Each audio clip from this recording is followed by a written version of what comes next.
Bismillahirrahmanirrahim. Assalamualaikum warahmatullahi wabarakatuh. Sahabat yang beriman, kita sering dengar kisah orang yang bertaubat. Ada yang berasal dari raja yang dolim kemudian bertaubat. Ada juga yang berasal dari kepala perampok kemudian bertaubat dan akhirnya berkat amalannya diangkat menjadi waliullah. Tapi kisah ini agak unik sedikit karena ini adalah kisah cicit atau anaknya cucu iblis laknatullah yang bertaubat kembali ke jalan Islam. Kisah yang kami petik dari kitab karangan Imam As-Suyuti ini kami kira baik untuk dijadikan renungan bersama. Inilah kisahnya.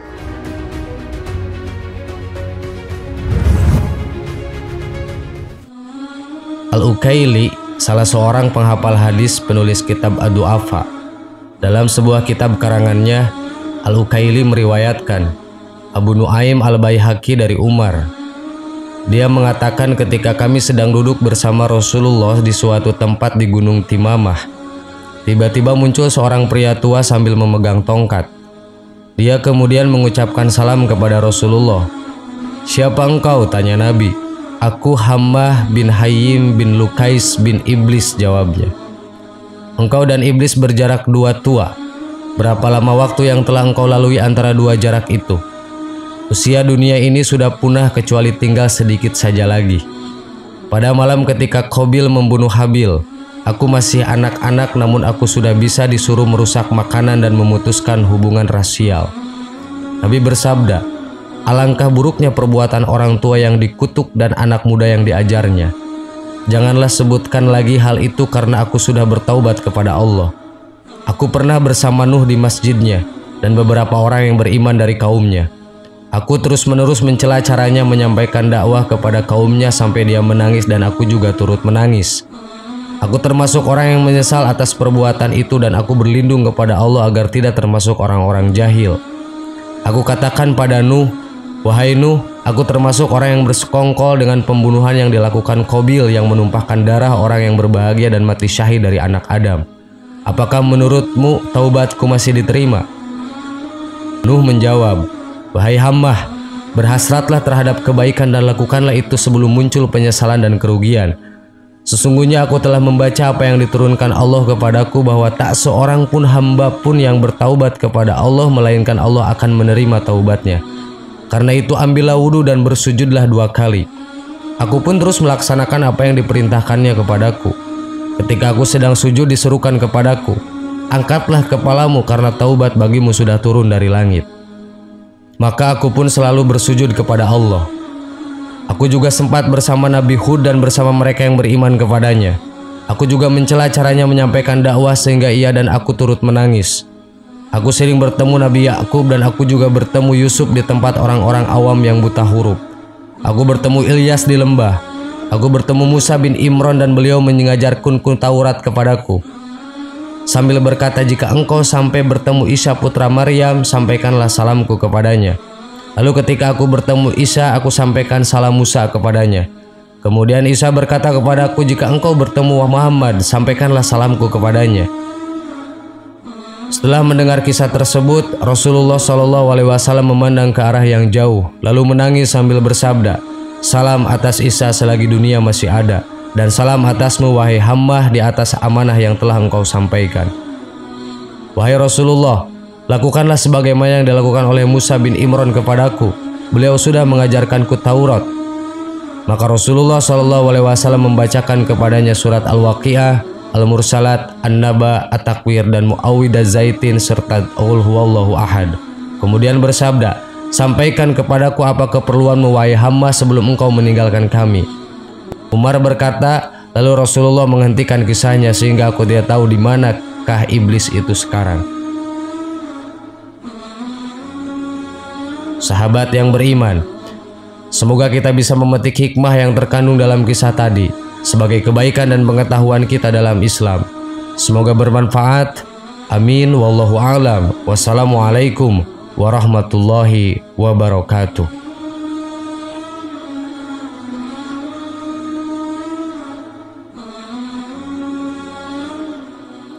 Bismillahirrahmanirrahim. Assalamualaikum warahmatullahi wabarakatuh.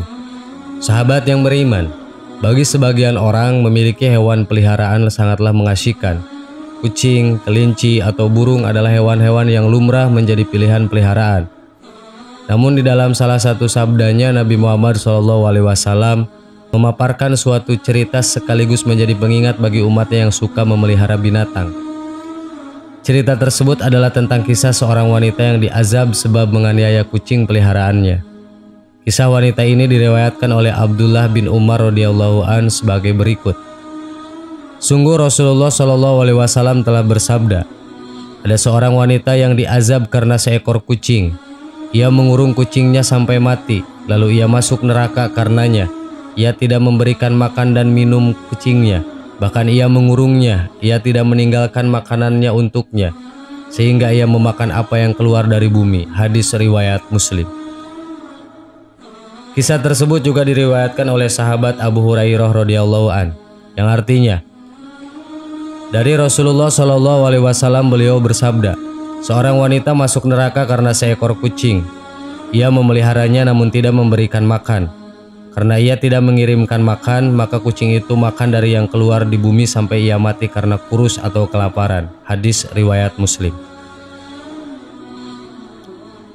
Di dalam syarah Sahih Muslim, Imam Nawawi memaparkan keterangan lain bahwa ketika Isra Mi'raj, Nabi SAW diperlihatkan gambaran siksaan neraka, dan diantaranya adalah siksaan yang diberikan kepada seorang wanita dari kaum Bani Israel akibat perbuatannya yang mengurung kucingnya dan tidak memberikannya makanan hingga kucing itu mati. Pada masa dahulu, hidup seorang wanita dengan seekor kucing, hingga suatu ketika sang wanita tersebut mengurung kucingnya yang dimilikinya. Namun ketika kucing berada di dalam kurungan, ia justru menyiksa kucing itu dengan tidak memberinya makan dan minum. Kucing wanita itu diikat dan dikurung siang malam. Tanpa diberi makan dan minum membuatnya tersiksa, akibatnya lapar dan haus. Hingga sang kucing terus-menerus berteriak. Dengan suara yang memelas meminta bantuan dan pertolongan.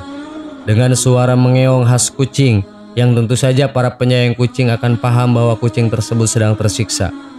Walaupun mendengar suara kucing yang menjerit akibat kelaparan dan tersiksa, wanita yang mengurungnya tidak berusaha membantu dan terketuk hatinya untuk membebaskan atau memberi makan kucing tersebut. Ia abai dengan keadaan kucing yang sudah dibuatnya sengsara dan lemah tak berdaya. Lama-kelamaan, suara kucing tersebut melemah dan kemudian tidak bersuara. Sang kucing ternyata telah mati akibat disiksa oleh perempuan yang mengurungnya. Setelah kucing tersebut mati, ia kemudian mengadu kepada Allah tentang kelakuan sosok manusia yang telah menzolimi sesama makhluk ciptaan Allah, yaitu perempuan yang telah menyiksanya hingga mati.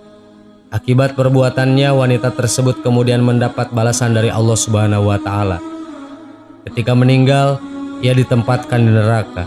Bahkan Rasulullah SAW melihat kucing memburu wanita tersebut dan menahannya agar tetap di neraka dengan bekas-bekas cakaran kucing di wajah dan tubuhnya. Hal ini diperlihatkan kepada Rasulullah SAW ketika beliau sedang melaksanakan sholat gerhana. Sebagaimana dalam hadis yang diriwayatkan oleh Imam Muslim dalam Sahih Muslim Kitabul Khusuf, pada bab apa yang diperlihatkan kepada Rasul dalam sholat khusuf, bahwasannya Rasulullah SAW telah melihat wanita yang mengikat kucing itu berada di neraka, manakala beliau diperlihatkan surga dan neraka saat sholat gerhana. Kisah seorang perempuan yang masuk neraka akibat menyiksa kucing tersebut menunjukkan besarnya dosa orang-orang yang menyiksa binatang dan menyakitinya, baik itu dengan memukul maupun membunuhnya. Padahal pada dasarnya adalah boleh menahan binatang seperti kucing, burung, dan sebagainya, namun harus dirawat dengan baik, diberi makan dan minum. Jika tidak mampu atau tidak mau, maka hendaknya melepaskannya dan membiarkannya pergi ke bumi Allah Subhanahu wa Ta'ala yang sangat luas untuk mencari rezekinya sendiri. Ia pasti akan mendapatkan makanan yang bisa menjaga hidupnya. Lebih-lebih Allah telah menyediakan rezeki bagi kucing dari sisa-sisa makanan orang. Begitu pula serangga-serangga yang ditangkapnya. Di akhirat kelak, manusia juga akan diazab sesuai dengan perbuatan yang dilakukan di dunia, sebagaimana yang terjadi pada wanita dalam kisah tadi. Ia diazab dengan dimasukkan ke neraka dalam keadaan dikejar-kejar kucing dan dicakarinya, karena dalam hidupnya ia menyiksa kucing hingga mati.